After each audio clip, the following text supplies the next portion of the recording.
Les aires protégées du Mayukibi Ouest, constituées du parc national de Senaoura, de la réserve de faune de Binderlere et de la forêt classée de Yamba-Berté, couvrent une superficie de 248 520 hectares. Ces aires protégées regorgent d'innombrables ressources fauniques et floristiques, faisant du Mayukibi Ouest une province disposant d'une diversité biologique en ce temps de réchauffement climatique.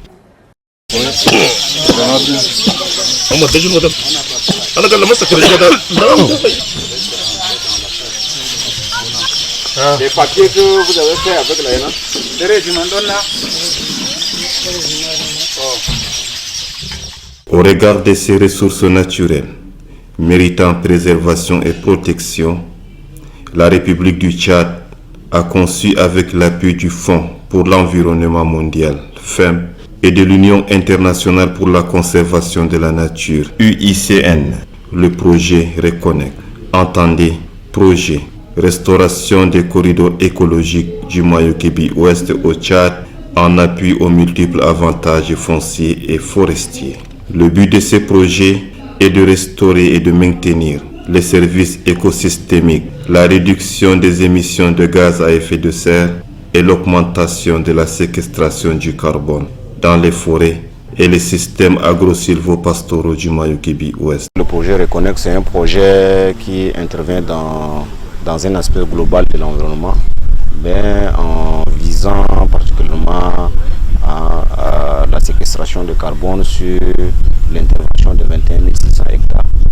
Donc le projet veut accompagner les communautés à mettre en défense leur zone dans le but d'exploiter de manière durable ou bien de séquestrer le carbone pour réduire un peu les gaz à effet de serre, ou bien pour réduire un peu les gaz qui existent à l'état naturel qui jouent de manière négative sur le changement climatique.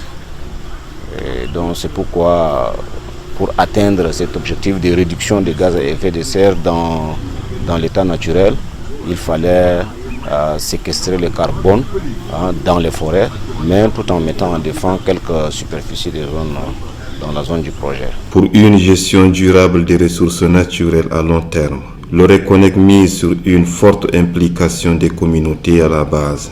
À cet effet, le projet a sélectionné pour restaurer 42 forêts communautaires pour une superficie de 21 000 hectares, ce qui augmente la superficie des forêts du Mayukibi Ouest et par ricochet augmenter leur capacité de production de carbone et de réduction du gaz à effet de serre au regard du gigantisme des arbres qui peuplent ces forêts.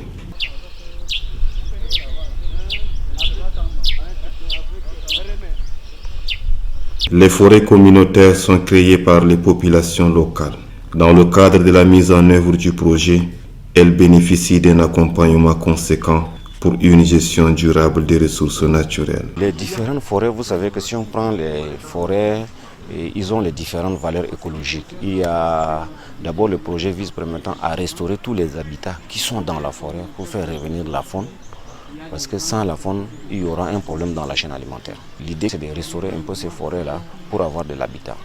Et aussi les ressources, c'est-à-dire on parle de potentialité écologique, les ressources naturelles qui sont là, qui sont exploitées par la communauté locale, qui sont comestibles, soit qui génèrent des revenus, ou soit qui développent l'économie locale.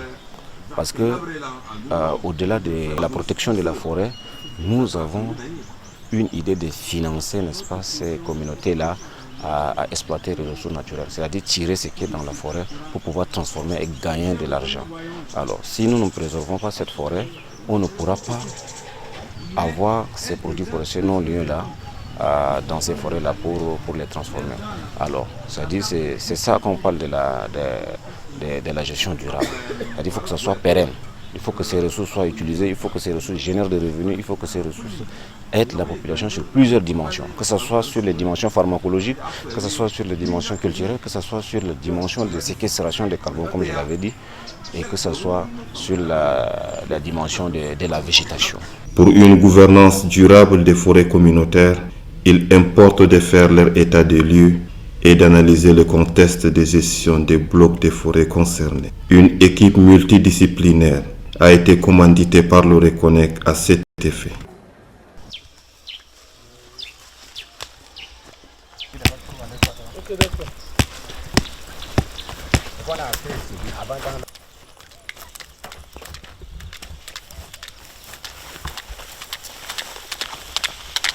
Il y a 2, 1, 2, 3.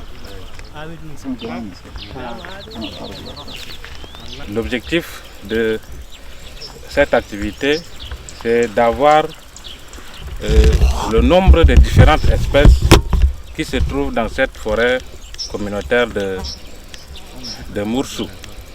Donc nous allons inventorier toutes ces espèces et évaluer maintenant le nombre de ces espèces par rapport à leur répartition sur la placette. Là, ça va nous permettre maintenant de déterminer le peuplement végétal qui s'y trouve. Et à l'issue de cela, nous allons faire une extrapolation de l'étude de cette placette-là sur l'étendue de la forêt communautaire. Et à base de cela, ça peut nous amener maintenant à déterminer les objectifs de gestion de cette forêt communautaire. Donc, d'un moment à l'autre, nous allons commencer avec les guides qui sont là. Ils vont nous aider également à prendre les noms de ces espèces-là en langue vernaculaire. Aussi, on va noter les noms scientifiques de l'espèce. Nous sommes dans la forêt du village de Mourfou. J'ai fait une prospection un peu en profondeur vers le nord-est. Et donc je commence avec les atouts de la forêt. En venant ce matin, nous avons constaté les faciès, c'est-à-dire les déchets des éléphants. Donc c'est probablement une zone de transition ou de migration de cette faune sauvage emblématique. Ça, c'est un premier atout. Le deuxième atout, on a constaté aussi la présence des espèces endémiques. Et en constatant tout autour, on a vu une espèce qui prédomine, c'est le Diospyros mespiliformis, qui produit des sortes de fruits. Quand c'est pas mûr, ça constitue une colle. En ce qui concerne le problème, c'est que j'ai fait une prospection, mais je vois que dans l'emprise de maillot, qui est un peu dénudée, la communauté fait les champs. Donc on va aussi regarder de près, est-ce que c'est vraiment dans l'emprise même de la forêt, parce que ça va en contradiction. On dit une forêt communautaire, c'est pour préserver les espèces naturelles et endémiques qui sont dedans, mais vu notre mode de culture, si on fait les champs, il faut absolument faire le sarclage. Donc on va certainement éliminer certaines espèces pour faire de l'espace pour faire la culture. Donc on va examiner davantage pour voir est-ce que les deux activités sont compatibles. Les travaux de collecte des données cartographiques, géographiques, écologiques et organisationnelles menés par l'équipe multidisciplinaire sont remarquables dans chaque bloc de forêt. L'opération consiste à collecter et documenter toutes les données relatives à la forêt ciblée. Ceci vise à identifier la nature et la fonction de la zone à mettre sous règle de gestion. Le système de racines de ce dôme n'a pas permis qu'il résiste à l'érosion. Donc nous voulons montrer la situation comparative avec l'Azadirachta indica, c'est-à-dire le Nîmes, qui a pu fixer la berge de cette forêt communautaire. On est au sud de la forêt communautaire de Koursumbal, qui est une petite forêt que la communauté veut préserver. Ça fait 1 demi-hectare. Et donc le sud est en train d'être érodé par le travail de l'eau. Mais jusqu'à là, ce Nîmes assez robuste avec le système racinaire développé il a pu résister et l'eau, l'autre là, ne peut pas reculer davantage cette côté de berge. Voilà la situation. Et le projet veut préconiser que si la population est d'accord, on va faire un projet de reboisement des berges à 1 mètre comme ça, à côté de tout le long de berge de la forêt, pour pouvoir, est-ce que on va arrêter l'autre là, ce travail de l'eau, c'est-à-dire l'érosion qui d'année en année, ça fait reculer la terre de plus de 1 mètre chaque année.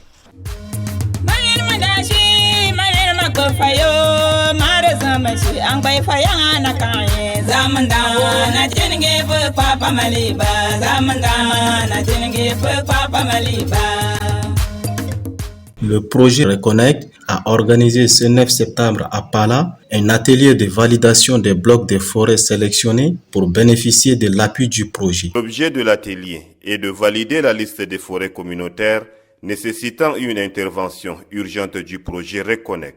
Il s'agit pour le projet de restaurer et de maintenir les services écosystémiques et la réduction des émissions de gaz à effet de serre et l'augmentation du carbone dans les forêts et les systèmes agro-silvo-pastoraux du Mayukébi Ouest. L'atelier a regroupé les chefs traditionnels, les acteurs locaux de développement et les délégués des ministères sectoriels.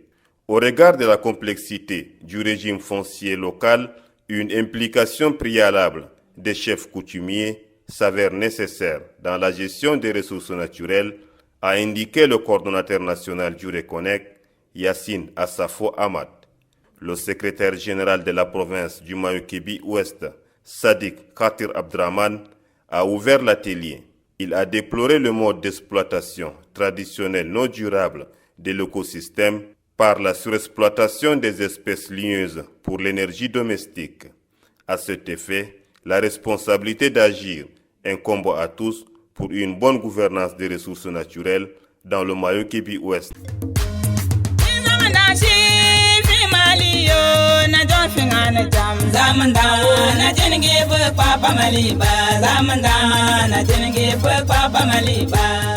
Les échanges entre les usagers et l'équipe du projet tournent généralement autour des aspects juridiques des forêts communautaires, à savoir le nom de la forêt, sa date de création, sa superficie, la population environnante, le mode de gestion souhaité, entre autres. Les objectifs assignés aux forêts communautaires, les différents usages, les revenus à tirer de ces espèces à protéger sont largement discutés. En revanche, la mise en défense des forêts communautaires est une bouée de sauvetage pour l'environnement, victime des actions anthropiques et du dérèglement climatique. Depuis 2008, on a été accompagné. Les projets sont partis. Nous-mêmes, nous avons entretenu la forêt jusqu'aujourd'hui. C'est que c'est pour la génération future. Si on n'avait pas l'idée qu'il faut vraiment garder jalousement cette forêt pour notre génération, c'était une forêt qui devait être dégradée. Vous l'avez constaté. Malgré toutes les intempéries, malgré les difficultés qu'on a rencontrées avec nos chefs, nous gardons toujours notre position. On a lutté pour ces forêts et nous allons lutter, nous continuons toujours à lutter. Et à partir de ça, nous conservons l'écosystème qui doit aider même le Mayukébi en général.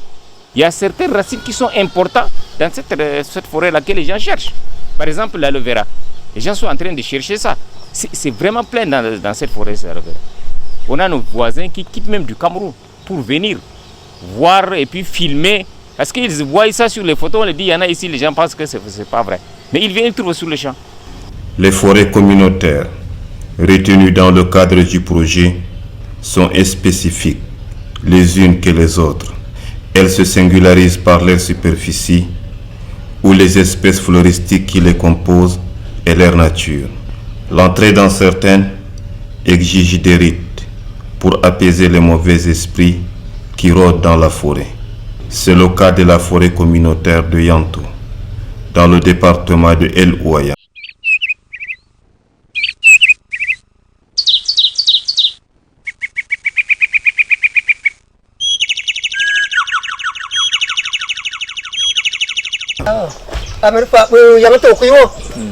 et ensuite j'en capture ma fou que j'en gagne à moi sur ma table pour dire ya mo que j'en yam sur ma table mais ma fou faire le ya ga da job tu as me j'en me me da job mon gua bo sai.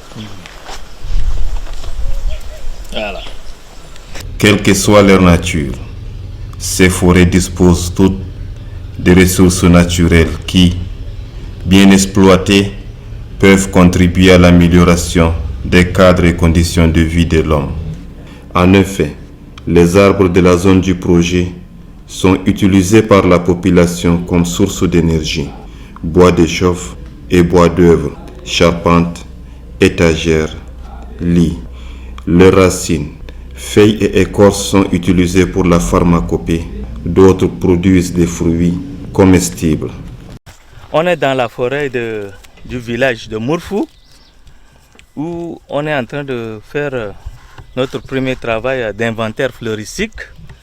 Et donc, du premier coup de vue, on constate qu'il y a cette plante dont le nom scientifique c'est Diospyros mespiliformis, qui porte en ce moment des fruits verts. Ça, c'est le fruit qui est arrivé à maturité. Nous appelons communément en arabe Johan, ce qui est comestible quand c'est arrivé à maturité. Nous avons le fruit de Annona senegalensis. C'est une plante utilisée pour ses vertus alimentaires. C'est un fruit, une baie très sucrée, et que raffolent généralement les bergers et même la population riveraine. Voilà. C'est très appétissant. Nous sommes dans la forêt communautaire, de Yangto. Ici, on a une espèce de raisin, les raisins sauvages. Il y en a le fruit noir là, c'est que c'est arrivé à maturité et c'est comestible. On peut déguster et voilà les fruits qui sont encore verts. Et ça, je pense que c'est une espèce de raisin dont on a domestiqué et on en fait avec du vin qu'on déguste maintenant. Ça, c'est chez nous, c'est resté à l'état naturel encore, qu'on peut consommer sans problème et c'est succulent.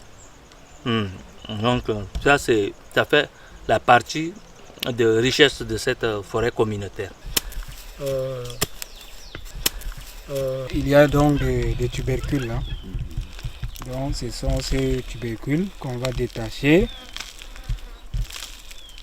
Après avoir détaché, il faut éplucher. Nous venons de déterrer l'Aloès vera dans la forêt communautaire de Kezaï Paliaké. Et donc cette espèce d'herbe a beaucoup de vertus. Ça soigne les maladies de la peau. Ça peut permettre aussi de soigner l'hépatite. On utilise aussi le jus pour soigner les maladies des yeux.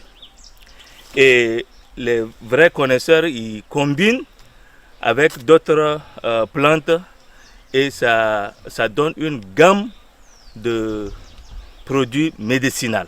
À chaque village, sa forêt et l'usage qu'il en veut. C'est le cas de la forêt communautaire de production de miel du groupement Club des Amis de Berlin dans le département du Lac-Léré. On avait commencé avec 7 ruches au début, mais maintenant nous sommes à plus de 80 ruches et 57 ruches sont colonisées. Les ruches colonisées, c'est les ruches qui sont déjà habitées par les abeilles. Et ces ruches, je pense que quand vous faites effectivement un peu d'observation, vous allez trouver qu'il y a beaucoup de carités sur ce site-là. Et dans ces carités, le moment de floraison, les abeilles effectivement exploitent les fleurs de ces carités-là et en réponse, vers la fin du mois d'avril, nous avons vraiment une bonne récolte de miel. Vos ruches sont faites de canaries. Pensez-vous que c'est la meilleure méthode? Nous avons démarré avec les canaries pour observer, pour voir le résultat.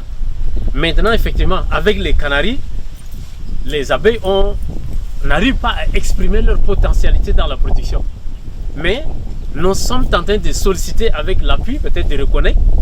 Ils sont en train, je sais que c'est des gens de bonne volonté, ils vont nous appuyer pour qu'on ait des ruches kenyanes, des ruches modernes. Et là, les miels auront effectivement un peu d'espace dans ces genres de ruches pour exprimer leur potentialité dans la production. Et c'est vrai, en saison sèche, il fait beaucoup plus chaud. Et quand il fait chaud, les gens reçoivent de chaleur et les rayons tombent régulièrement dans les ruches. Et nous perdons la production et nous perdons les abeilles qui sont les moteurs de production. La gestion durable des forêts communautaires promet un bel avenir pour l'écosystème. Déjà, de bonnes pratiques agricoles commencent à s'observer. L'exploitation agricole à la lisière de la forêt communautaire de El Boré dans le département du Mayo-Binder est un exemple à suivre. Cette pratique a des avantages indéniables pour les secteurs agro-silvopastoraux. C'est à vulgariser. Nous sommes arrivés dans le village de El Boré. Et voilà ici, curieusement, on est dans la forêt, on est en train de faire les relevés, le comptage des nombres des espèces. Et voilà qu'à côté, dans la forêt, il y a une pratique de l'agriculture qui se fait. Et quel est le constat? On dit que l'agriculture, par exemple, africaine itinérante, on coupe systématiquement la majorité des arbres pour installer le champ. Mais ici, on voit que la pratique de l'agriculture, on laisse, comme on est dans la forêt communautaire, tous les grands arbres sont épargnés. Et les voilà. Et donc, tous les grands arbres sont laissés et entre ces arbres, on a fait la culture de ces milles rouges. Et donc, cette pratique, c'est une des bonnes pratiques que le projet est en train de promouvoir aussi, l'agroforesterie. Donc, on peut bien faire de l'agriculture entre les arbres en épargnant la vie de ces arbres. Et donc là, on aura vraiment de l'efficacité pour la croissance de ces arbres. Et ces arbres, au fur et à mesure qu'ils grandissent, ils sont en train de capter de CO2, c'est-à-dire le dioxyde de carbone de l'espace. Et donc, ils sont en train de faire le stockage de ces gaz carboniques et ces arbres, en même temps, ils nous rejettent de l'oxygène. Et donc, ça, c'est un des objectifs aussi du projet, la séquestration des gaz carboniques à travers la biomasse, la forêt. Et donc, nous voudrons au maximum possible éviter les coupes sauvages de ces arbres.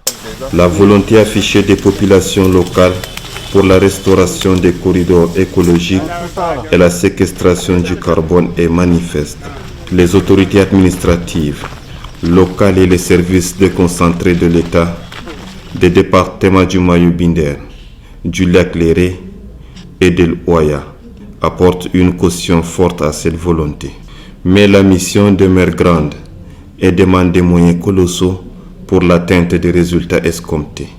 Ce qui appelle un investissement conséquent des partenaires au développement et l'implication des chefs traditionnels qui ont des voix prépondérantes dans la gestion du foncier au niveau communautaire. Maintenant, il faudrait qu'il y ait un engagement franc de ces communautés. Il faudrait qu'il y ait un engagement aussi des autorités, n'est-ce pas, des chefs traditionnels, pour pouvoir pérenniser ces forêts. Parce que quand nous allons essayer de cartographier, de mettre tous ces forêts-là sous règle de gestion, maintenant c'est l'application. L'application nécessite un suivi, nécessite la présence des autorités, nécessite l'engagement de toutes les couches. Et nous interpellons aussi d'autres partenaires parce que la zone est très grande et il y a assez de forêts, il y a assez de ressources dont nous avons aussi besoin de beaucoup de moyens pour, n'est-ce pas, rendre cette action ou bien ce que nous visons pérenne. Parce que le projet Reconnect peut faire quelque chose, mais après le projet Reconnect peut finir. S'il n'y a pas réellement l'appui du gouvernement, tout ce que nous faisons là, ça va solder à zéro. nous allons entretenir, les projets vont financer. Si les autorités traditionnelles d'abord, et puis les autorités administratives de la localité, si nous n'appuient pas, on va toujours revenir à zéro. Ce qui s'est passé dans le reste des forêts, il y avait des forêts dans les Baye-Bidère, mais ça a disparu. La création des forêts communautaires est un moyen de lutte contre la déforestation. C'est une voie de salut pour une bonne gouvernance des ressources naturelles, une contribution environnementale qui favorise les services écosystémiques, la réduction des émissions de gaz à effet de serre et l'augmentation des séquestrations du carbone dans les forêts et les systèmes agro-silvopastoraux du Mayo-Kébi Ouest. Par ricochet, l'humanité tout entière tirera profit de ces temps de réchauffement climatique.